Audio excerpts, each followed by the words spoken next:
ये आकाशवाणी है। प्रस्तुत है कार्यक्रम सुर्खियों में। इसके अंतर्गत आज सुनिए केंद्रीय बजट 2021-22 में श्रमिकों और जन कल्याणकारी योजनाओं के लिए किए गए प्रावधानों पर चर्चा।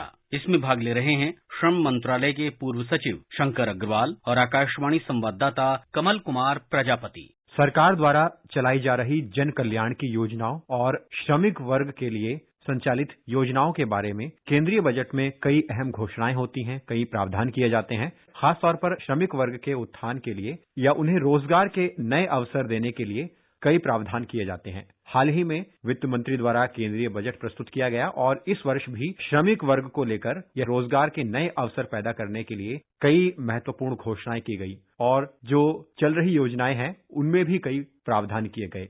शंकर जी, इस बजट में जो वित्त मंत्री द्वारा कई अहम घोषणाएं की गई हैं या जो वर्तमान में चल रही योजनाएं हैं उन पर आपकी मैं शुरुआती टिप्पणी चाहूंगा। इसमें कोई डाउट नहीं होना चाहिए कि केंद्र सरकार दृढ़ संकल्प है कि हम देश में कैसे रोजगार के अवसरों को सृजित करें। और जैसे कि पिछले एक साल में बिकॉज ऑफ पैंडेमिक बहुत सारे लोगों का, खासकर श्रमिक लोगों का पलायन हुआ और वो दोबारा धीरे धीरे अपने कार्यस्थल पर आ रहे हैं, तो कैसे उनकी मदद की जाए। इसमें सबसे पहली चीज है कि हमें रोजगार के अवसर को बढ़ाने के लिए कार्य उपाय किया जाए और उसका एक बहुत बड़ा जो दायित्व दिया गया है वो दिया गया आत्मनिर्भरता के टोटल एक अम्ब्रेला के अंतर्गत। तो उसके लिए कई सारी स्कीम चलाई है। बहुत सारे श्रमिकों को और खासकर ऐसे श्रमिकों को जिनको सामाजिक सुरक्षा का लाभ नहीं मिल सकता था, उनको हम सामाजिक सुरक्षा का लाभ कैसे देते हैं। अब देखिए, मोटे तौर पर किसी भी श्रमिक को सबसे ज्यादा चिंता होती है वो 3 चीजों की। एक तो उसकी नौकरी बनी रहे और नौकरी अगर जाती भी है या कोई किसी वजह से अगर एम्प्लॉयर जो है वो नौकरी से निकालता है तो एक सेवरेंस पैकेज, मतलब उसको इतना बड़ा एक भत्ता दे जिससे वो 5-6 महीने के लिए अपने परिवार का भरण पोषण कर सकता है और इस बीच में नई कोई स्किल को, नए किसी हुनर को प्राप्त कर सके। दूसरा एक ये कि मान लो कोई बीमार हो जाता है या आकस्मिक मृत्यु किसी की हो जाती है तो ऐसे में उसके परिवार के पास एक सहारा होना चाहिए, प्रोविडेंट फंड का सहारा होना चाहिए, पेंशन का सहारा होना चाहिए। तो एक वो चीज है। और तीसरी जो चीज है कि धीरे धीरे एक पैसा जमा होता रहे, जो फंड होता रहे, जिससे कभी बाद में उसको घर बनाना है, बच्चों की शादी करनी है या कुछ और काम करना है तो उसको समझेगा। फाइनली अगर वो बीमार हो जाता है तो जैसे ESIC का कवच है, ESIC के कवच का जो दायरा है हम उसको कैसे बढ़ाएं, बजट में काफी चेंज किया गया है। आइडिया ये है कि चाहे कोई भी श्रमिक हो, चाहे वो ऑर्गेनाइज सेक्टर में हो, चाहे संगठित क्षेत्र में हो, चाहे असंगठित क्षेत्र में हो, उन सभी लोगों को हम प्रोविडेंट फंड का, भविष्य निधि का और साथ ही साथ ESIC का कवच हम दे सकें, जिससे कि हर मुसीबत में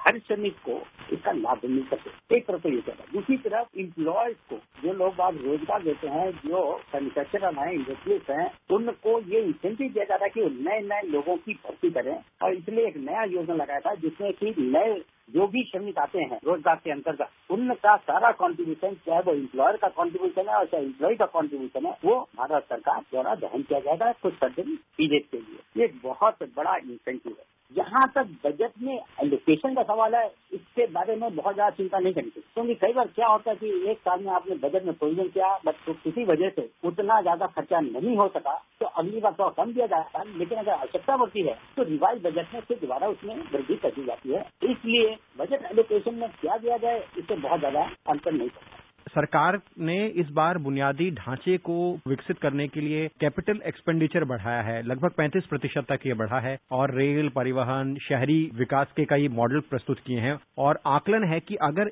ये सारा विकास होता है तो उसमें श्रमिक वर्ग का एक बहुत बड़ा योगदान होगा। और जो सड़क एवं परिवहन मंत्रालय है उसने भी एक एस्टिमेट लगाया है कि जो रोडवेज, हाईवेज या जो कंस्ट्रक्शन होने वाले हैं उसमें श्रमिकों को रोजगार के बहुत से अवसर आगे आने वाले सालों में मिलने वाले हैं। तो जो ये विजन है सरकार का इंफ्रास्ट्रक्चर को डेवलप करने का, उसमें कैसे देखते हैं आप रोजगार के आने वाले समय में अवसर?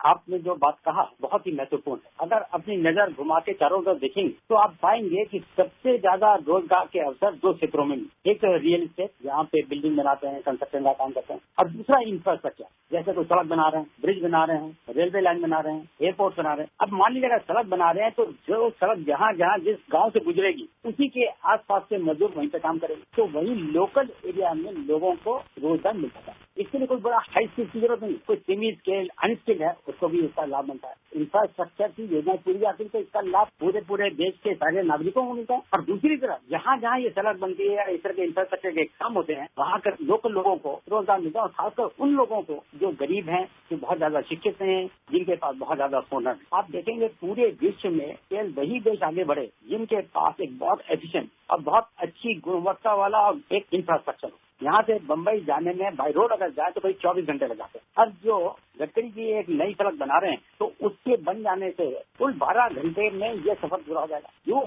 हमारे पहले 24 घंटे के बाद वहाँ पे रोड पे जा पाते थे वो 12 घंटे में चले जाएंगे, और उसकी वजह से हमारा टर्न अराउंड टाइम कम हो जाता है और हमारी एफिशिएंसी और हमारा जो स्पीड है वो ज्यादा बढ़ता है और हम मोर कॉम्पिटिटिव जाते हैं। वैसे भी ग्लोबलाइज इकोनॉमी में ये बहुत जरूरी है कि हम जो भी गुड्स एंड सर्विसेज बनाए वो कॉम्पिटिटिव होनी चाहिए। कॉम्पिटिटिव कहते हैं प्रतिस्पर्धा वाली होनी चाहिए in terms of quality and in terms of cost. Cost के हिसाब से भी हम कम हो और गुणवत्ता के हिसाब से भी हम सबसे ऊपर हों। अगर ये दो चीजें हम इंश्योर कर लेंगे निश्चित रूप से इस देश में हम बहुत खुशहाली ला सकेंगे और बहुत सारे लोगों को रोजगार दे सकेंगे। एक और अहम घोषणा पर मैं आपकी टिप्पणी चाहूंगा कि वित्त मंत्री जी द्वारा जब बजट पेश किया जा रहा था तो उस दौरान उन्होंने पश्चिम बंगाल और आसाम के जो चाय बागान में काम करने वाले श्रमिक हैं उनके लिए 1000 करोड़ रुपए का एलोकेशन किया। उनके लिए जो कल्याणकारी योजनाएं हैं या जो भी उनके लिए सुविधाएं दी जाएंगी, ये कितना महत्वपूर्ण है कि जो दूर दराज के इलाकों में श्रमिक काम कर रहे हैं जिन पर हमारी नजर नहीं होती है, तो उनके लिए सरकार सोच रही है। अगर आप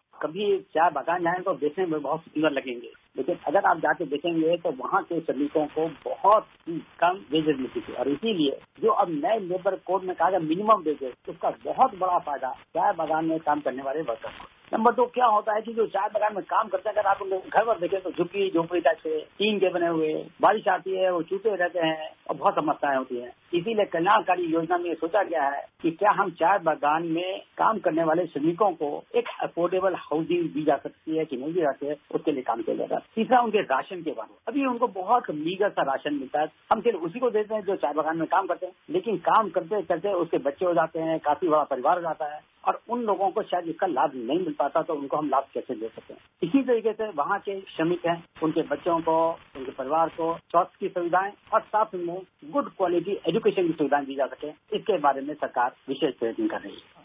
सरकार की और भी कई ऐसी महत्वपूर्ण योजनाएं हैं जिनको आगे चलकर एक अहम जो श्रमिक हैं या जिनके छोटे धंधे हैं उनके लिए उत्थान का एक बहुत बड़ा जरिया सरकार देख रही है। जैसे मैं जिक्र करना चाहूंगा प्रधानमंत्री स्वनिधि योजना, जिसके तहत स्वरोजगार के लिए ऋण उपलब्ध करवाया जाता है सरकार द्वारा। इसी तरह से कृषि और पशुपालन या मछली पालन जैसे क्षेत्रों में भी सरकार उनके उत्थान में भी बढ़ावा दे रही है, जिससे छोटे छोटे व्यापारिक धंधे खुल सकें गांवों में, और न सिर्फ इन धंधों से गांवों के लोगों को आर्थिक उनकी समृद्धि हो बल्कि उनमें भी रोजगार के अवसर पैदा हो। तो ये मॉडल जो आगे आने वाले समय में कितना महत्वपूर्ण होगा रोजगार के मामले में, और जो अभी रोजगार से वंचित हैं उनको किस तरह से रोजगार मिल पाएगा।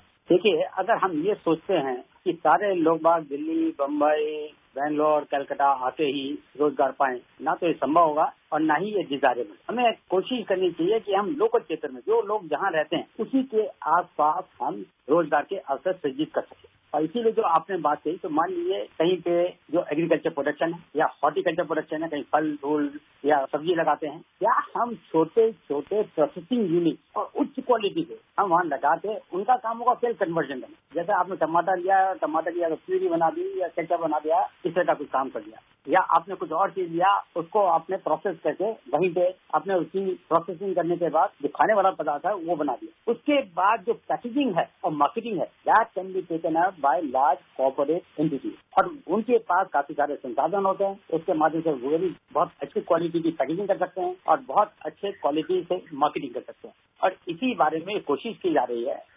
श्रमिकों और कल्याणकारी योजनाओं पर बजट में किए गए प्रावधानों पर विस्तार से विश्लेषण और चर्चा करने के लिए हमसे जुड़ने के लिए बहुत बहुत धन्यवाद। Thank you.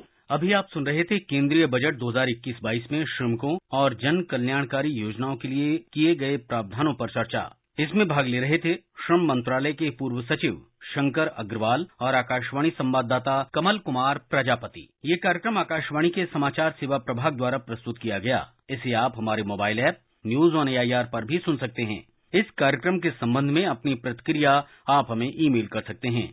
पता है AIRNSDTalks@gmail.com। ये कार्यक्रम फिर से सुनने के लिए लॉग ऑन करें हमारी वेबसाइट newsonair.com।